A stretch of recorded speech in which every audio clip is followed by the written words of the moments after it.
So there's a time for action, for worry, for struggle, in life for sure. But equal to that, there has to be a time for softening, slowing down, sleeping, repairing, and healing any damage done by the work.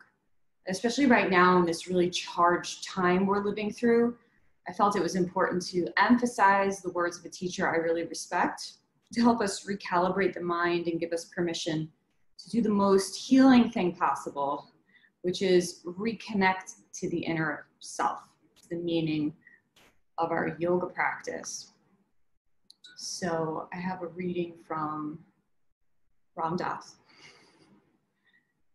When our models of who we are fall away, we are free simply to meet and to be together.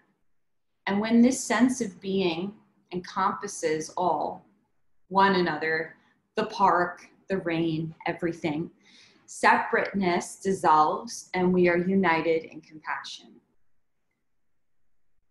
Helpful being, then, is the goal. What we have to offer others will come from our sense of unity. So we look for and cherish those experiences in which we feel ourselves connected to all things in the universe. Out under the stars, stretching to encompass notions of distance and galaxies, light years, until the mind just boggles and goes tilt. And suddenly your sense of specialness or separateness is replaced by the feeling of identity with the all-inclusive immensity of the universe. Listening to a Bach chorale and feeling transported into a sense of order and harmony far beyond the music itself.